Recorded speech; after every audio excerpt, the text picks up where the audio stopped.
Asatru, A Native European Spirituality by Stephen McNallen. Chapter 16.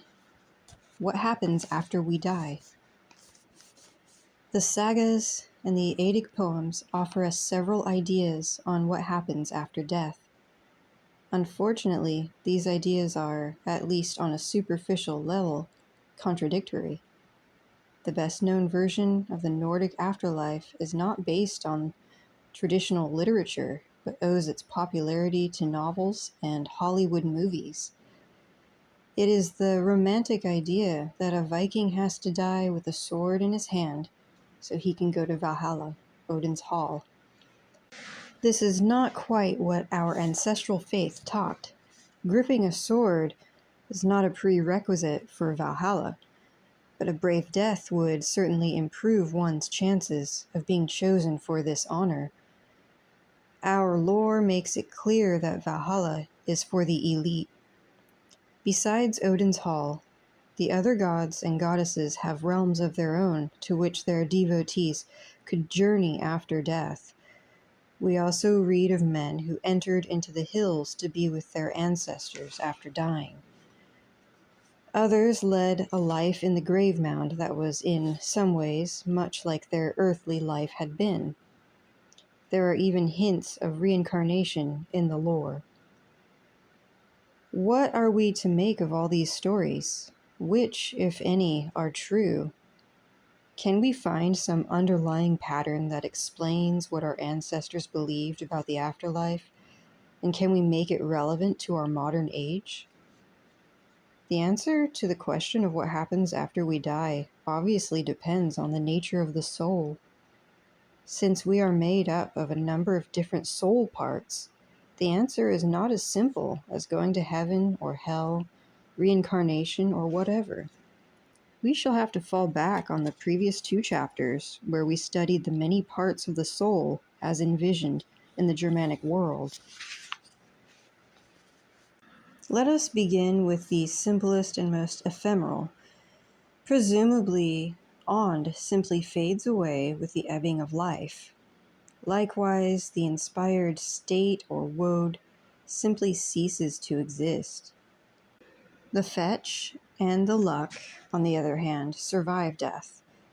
They go to the realm of hell, which, despite its name, is not to be confused with the place of torment in Christian doctrine, and are reborn into the deceased person's clan. According to this interpretation of the lore, each of us is a combination of our own unique consciousness that we receive at birth, plus a fetch and luck inherited from our ancestor. But when we speak about an afterlife, what we really want to know is what happens to the individual consciousness, to the us we know, our self-awareness, our essential ego, or ek. This sense of personal identification is carried in the Hüggermini complex. The mind, made up of its cognition and memory, this I-ness, goes to one of the other worlds. Some select few will go to Odin's Hall to assume greater responsibilities and continue the path of unending evolution. Others will go to the halls of other gods or goddesses, perhaps to Folkvang to be with Freya, or Thrudheim to sit with Thor. All of these require a certain amount of spiritual development, acquired through accumulated right action, typically heroic deeds or mastery of the magical arts, or at the very least, a life of devotion and adherence to a code of behavior, such as the 9 noble virtues covered elsewhere in this volume. What does it mean to go to the abodes of the gods or goddesses?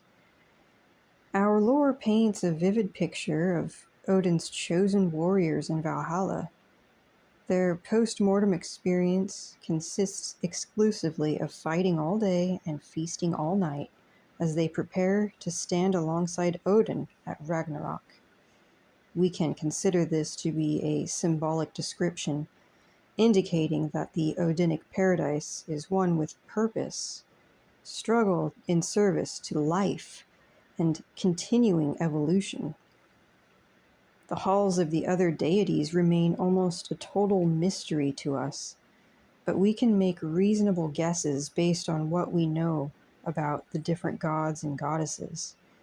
A mythic afterlife as Thor's guest might entail feasting, good fellowship, feats of strength, and an occasional adventure. Freya's guests can expect beauty, pleasure, and sensual delights. Ullr's friends may go hunting, after which they share the meat of the kill. All this should be taken metaphorically. Odin's heroes don't really spend century after century drinking mead and swinging swords. All the other activities listed above are likewise symbolic. The important thing is that those humans who make it to the garths of the gods will find things to do that are in keeping with their interests, inclinations, and talents. I believe also that the things done in the afterlife will be useful on a cosmic scale, preparing for the struggle at Ragnarok, for example, or helpful to those of us in the world of humankind.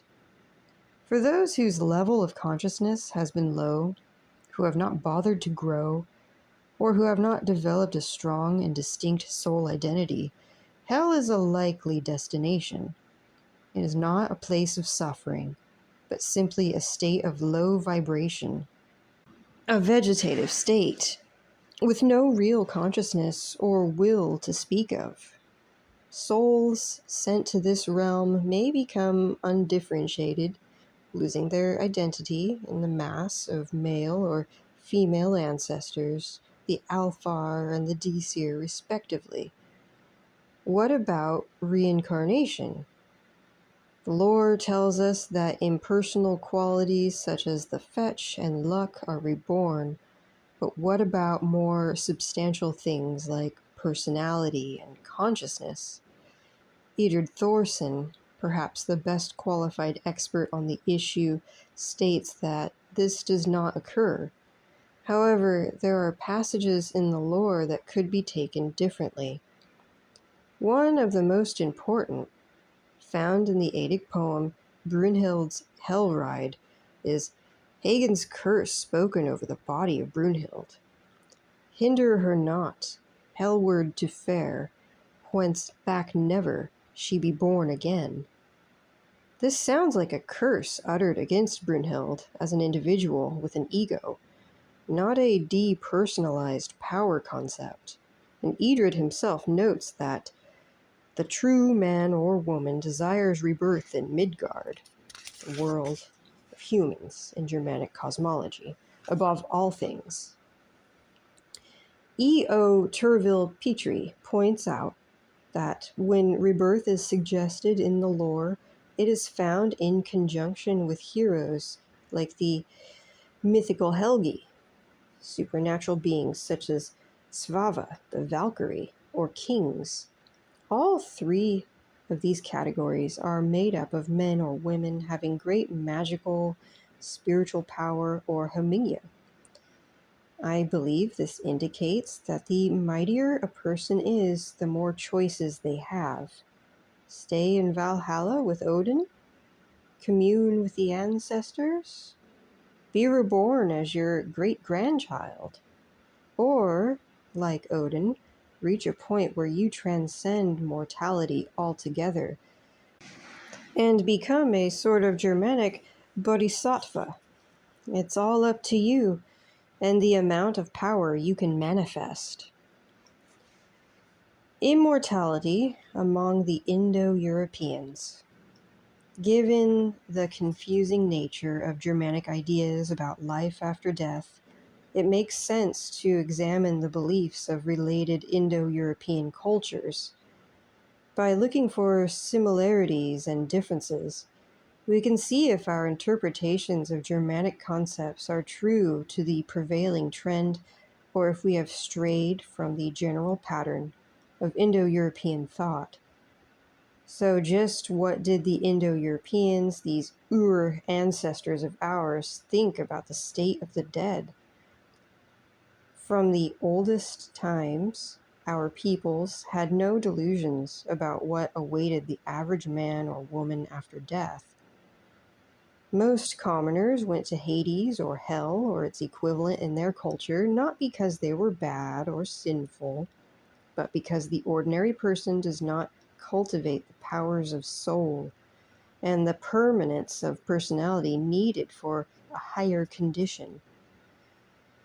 There was no suffering in their state, but there was limitation and relatively little awareness. Not much remained of the human self-consciousness or personality. The best they could expect was a modest level of consciousness and will. At worst, the personality dissolved or became dormant as it merged with the ancestors. Even in this state, they interacted with the living and sent us their blessings from the world beyond. But it was very different from the willful, conscious state we know and enjoy in this world. The dead who are remembered fare better than those who are forgotten. This is why, in many Indo-European societies, the living made sacrifices and offered prayers to their ancestors. The dead need to be remembered and honored, not just by anyone and not just in general terms, but by their own descendants, calling them by name, making offerings to them, and telling the tales of their deeds. Fame, being honored after death by large numbers of people, even beyond one's immediate family, meant that one would be remembered by one's extended family, tribe, and nation for a very long time, and was thus a powerful aid to immortality. As Jean Haudry puts it, immortality in a form worth having is not conferred but must be conquered. The hero conquers it by his deeds and their fame. Throughout the Indo-European world, not just among the Germans, but also in the writings of the Greeks and in ancient India, we find traditional poetic formulas referring to a hero's imperishable fame or undying fame. This idea is still with us. A plaque in Richmond, Virginia, honoring the great Confederate General Stonewall Jackson reads, "Only the forgotten are dead." Scholars usually assume these formulas mean nothing more than living on in the memory of one's family, friends, and enemies. But I believe there is more to them than this. It is as if we, by honoring the dead, share with them some of our own consciousness and will. Blessings flow both ways through the thin curtain separating life and death. We honor the ancestors, thus ensuring their continued existence and status, and they reciprocate by giving us spiritual nourishment and might. This interaction between the dead and the living implies that it is important to continue the family line, so that the ancestors, among whom you and I will someday be numbered, will have descendants to remember them and pour offerings at their gravesides.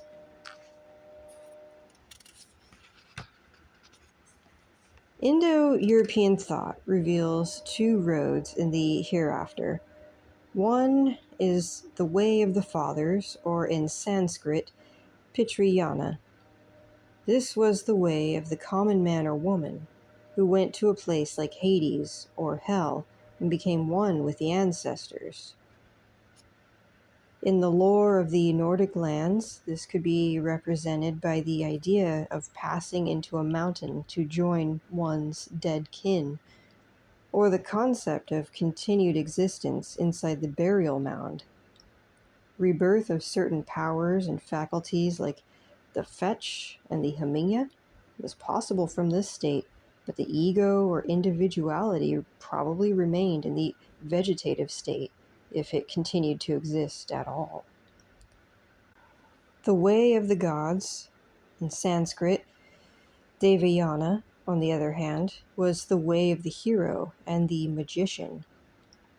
through the fame of great deeds, or through the mage's powers to transform and weld together the components of the soul, they strive for immortality, for the status of demigods.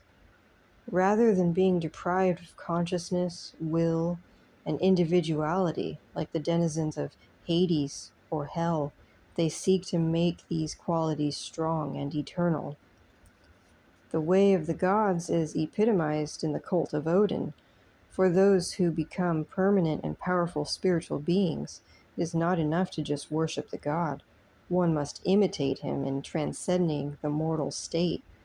Saxo Grammaticus has the hero Bjarki tell us that Odin is seizing for doom no lowly, obscure race, no cheap rabble souls, but enmeshes the rulers and fills his river below with men of fame. Valhalla is indeed for the few. The differences between these two paths are reflected in funeral practices. Georges Dumézil explains, in the case of cremation, it is the dead person himself who is thought of above all. He is to have a fitting ascension and a rich existence in the hereafter. With the barrow, it is the country which is central. The dead person is a pledge of plenty, kept in the earth to make it produce rich harvests. In other words, there is a privileged class of dead which goes straight to heaven. The others stay bound to the soil, imparting to the earth in which they lie hidden the fertilizing virtue which characterized them during their lifetime, and which will be transformed by the earth into food for the living. Of these two ways of dealing with the dead, cremation belongs to the way of the gods, and burial in the earth to the way of the fathers. How to get the best possible afterlife. In this chapter, I have mentioned several ways of acquiring the spiritual, magical power needed to have meaningful options in the afterlife. To restate these, great deeds, the doing of difficult things, builds personal power. So much the better if those feats result in undying fame. One especially difficult thing is the warrior ideal of dying bravely, or, more to the point, dying with the mental discipline and the magical skill to use death to attain a high state of evolution. This, of course, is the truth behind the old dying with a sword in your hand stereotype. However, there are many things besides dying heroically that carry merit.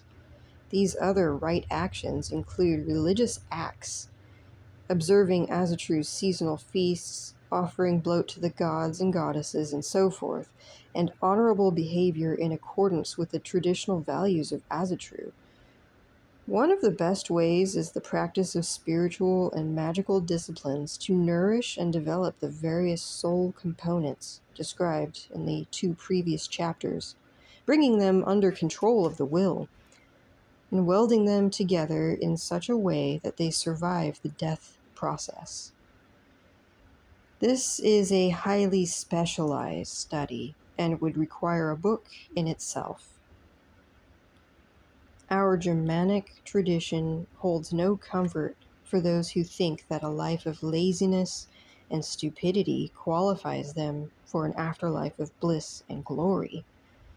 The Norns do not award blue ribbons just for participating. Ultimately, the best afterlife is one we earn, either by noble deeds or by the pursuit of wisdom and magical power. The more developed and integrated the soul components, the better the quality of the afterlife, and this happens only by earnest effort. As always in Asatru, you get the fate you make.